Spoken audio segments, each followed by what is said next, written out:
I was one of those fortunate few to be in Ellis Park when Joel Stransky famously kicked that drop kick over Nelson Mandela walking on that number 6 New York jersey, and I said, I want to do this. Having never done it before, I want to do this. I want to be a part of something that unites a nation, something that is inspirational, something that gives hope, and something that tangibly impacts people's lives in a way that nothing else does. And that moment for me was the defining point, because it made me realize I want to play rugby. You're listening to the MatchKitCast with me, Ben Karpinski, bringing you closer to the athletes on the MatchKit.co platform. Bryan Habana, essentially the epitome of rugby excellence. I have you here in front of me today, but I've also got a whole long list to back up my opening statement there. 124 test caps, 67 test tries, Rugby World Cup winner, British and Irish Lions series winner, and then we've got the other sort of more domestic titles, 2-time Super Rugby titles. Sharks fans will definitely remember one of those at least. The European Rugby Champs, 2 of those, Currie Cup Champs, 2 of those. Those were 2 different teams, right? Those were 2 different teams, Yeah. Bulls and Western Province. Okay, so you were all over SA. And then Not quite all over. Well, I was winning trophies in Durban, but okay. Well, I mean, like North and South. You were 3 times SA Rugby Player of the Year and 1 time World Rugby Player of the Year. Pretty much done everything. Yeah, I haven't won the English Premiership. It's probably because I didn't play in it. Well, that's a fair excuse and nothing else. But Bryan, where did this all start from, though? Yeah, Ben, I think, first of all, great to be on the MatchKit.co podcast. I think it's an exciting platform where, as athletes, we get to contribute and chat about all things sport. I think for me, where did it start? Probably the defining moment was definitely 95. I was a 12-year-old boy that didn't really have any inclination or passion about the game of rugby. Got taken out of school for the first time ever. Drove with my dad from Joburg to Cape Town and started experiencing the real power that sport has to inspire, to give back, and to unite. And so on that journey, went to Ellis Park, where we saw Chester Williams score his 4 tries against Samoa. Mm-hmm. Jumped in the car the next weekend to go to Durban, that the French still believe a test match they should have won, or they did win. Well, it was it was a heavy rainy day that day. Heavy rain day. So no one really remembers. The try line was washed clear. And then I was one of those fortunate few to be in Ellis Park when Joel Stransky famously kicked that drop kick over Nelson Mandela walking on that number 6 New York jersey, and I said, I want to do this. Having never done it before, I want to do this. I want to be a part of something that unites a nation, something that is inspirational, something that gives hope, and something that tangibly impacts people's lives in a way that nothing else does. And that moment for me was the defining point, because it made me realize I want to play rugby. It made me go to King Edward's the following year, try it, start off in under 14 G side, because I couldn't pass on my left hand, I couldn't do all the things, but I was so now passionately full to play this game, and I think that moment made me want to continue doing it through the highs and the lows. It's an incredibly clear focus for a small child to get through that. Like, you saw that, and you already knew you wanted that.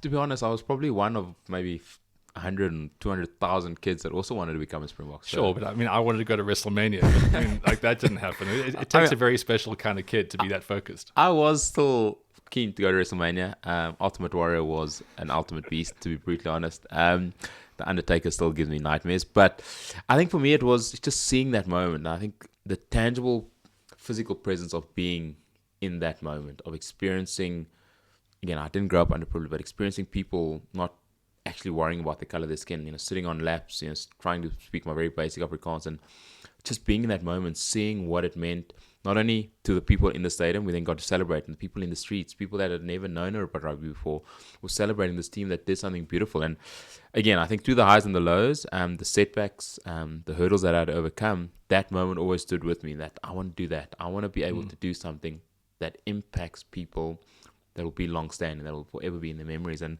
like I said, it wasn't always an easy journey. There were a lot of ups and a lot of downs. Sure. But yeah, I think you look at that moment, and if it wasn't for 95, I probably might have become a BSc IT graduate at the Rand Afrikaans University, like my wife thought I was going to be. That wouldn't have been the same intro I would have given you for this podcast, wouldn't that then? Well, maybe I could have been the next Elon Musk, but we won't go there. So in school, you obviously started out, you were a scrum half, right? Yeah, and I was scrum then half. the first time we probably would have seen you in the pro ranks would be in the outside centre with the Lions. Well, it all depends what pro ranks is. I sort of had about 4 years of junior level rugby at the Lions, playing scrum half, and then Eugene Eloff actually at one point I was going into my under 20 season. I said, listen, he thinks I'm a bit too big for scrum half. I've got a bit of pace and things that could allude to being a good centre. So maybe I should try centre. I was like, whoa, dude, I'm still young. So I don't know if I was a really bad scrum half or he was literally just trying to convince me to be a good centre. And he made me do an expose on centre play.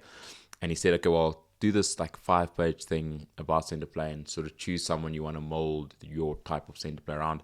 And funny enough, I chose Bryan with an I, O'Driscoll. And yeah, we've had quite a few laughs about it over the last few years. And yeah, so went from playing scrum half to 13, went really well. Made my senior debut at 13 for the Lions. Got selected in the widened group of the Tri Nations that we won in 2004. And then went on the end of year tour in 2004 as a centre. But both Jean de Villiers and Brayton Paulson got injured at exactly the same time in a test match on which I was on the bench. And yeah, myself and Jock Free went on the wing. I was supposed to go on a centre, and yeah, probably didn't look back after that. Would you say that was kind of the defining moment where you felt like, okay, so now everything's aligned. This is me having a chance to become the superstar that I want to be? I don't think it was about becoming the superstar that I want to become. I think it definitely was the most defining point in my career. And people ask me, like, what's the best moment? Winning World Cups, winning trophies. But I think for me, that moment of getting the privilege and honor of representing my country, of coming off the bench, scoring a try with my first touch in international rugby against the world champions at the home of rugby. The only way it could have been bettered was if we actually won that game. We got absolutely pummeled. Yeah. But I think for me, that moment, in terms of understanding that I had arrived, yes, I had all the hard work, sacrifice, dedication by myself, by my parents, by everyone else that got me to this point. But it made me say, I want to do this for as long as possible. And yes, it was a dream start. It was went on to score against Scotland 2 tries the following week. But that moment, seeing the impact I could have, seeing the tangible difference that I now wanted to continue making in that Springbok jersey and build a legacy that could last much longer than my rugby career was by far the most defining moment of my career. Well, you're touching on defining moments, but I mean, that to me sounds like was a great motivator for you. You say you wanted to play as long as you can, and your career was long and decorated, as we opened up with.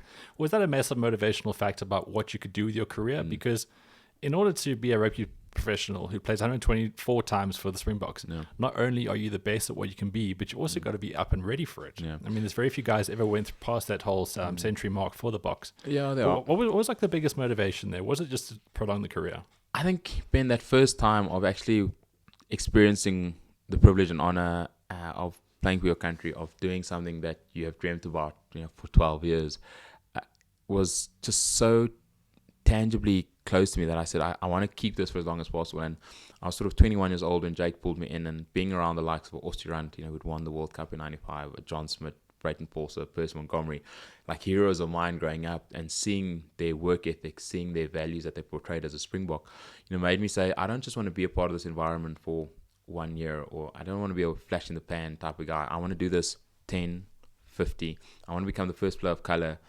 that gets 100 test matches. Set myself realistic goals, which I honestly believed was possible.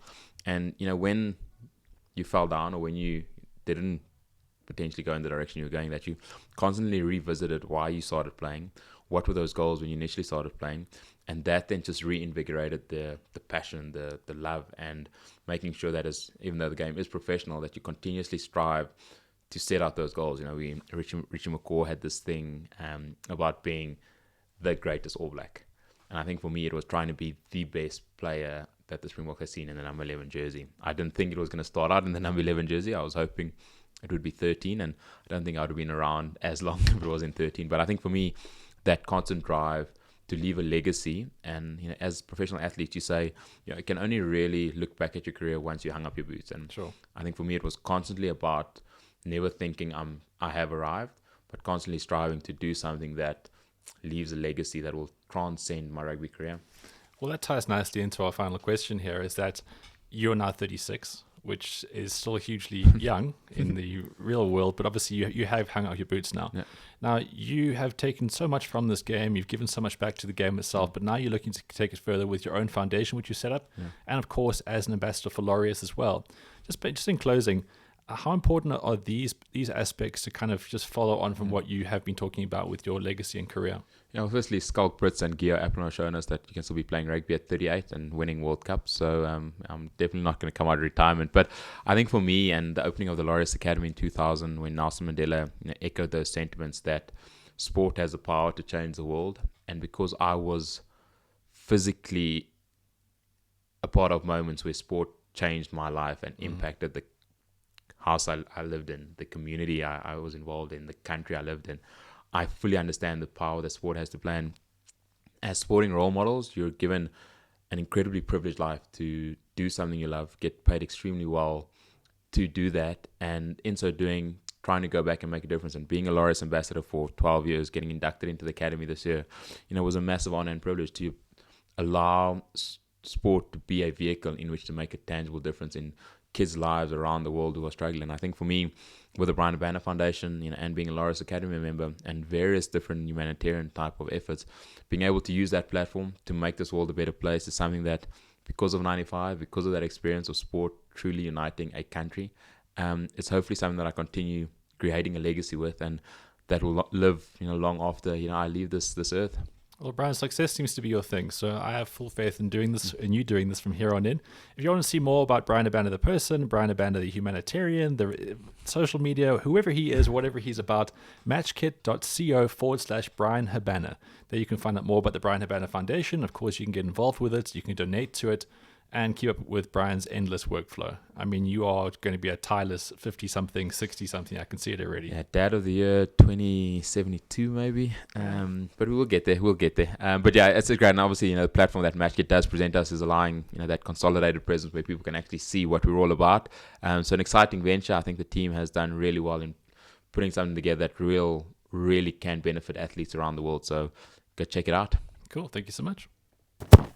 Are you an athlete looking to better commercialize your career? Visit matchkit.co/register and see what this unique web builder can do for your sporting profile.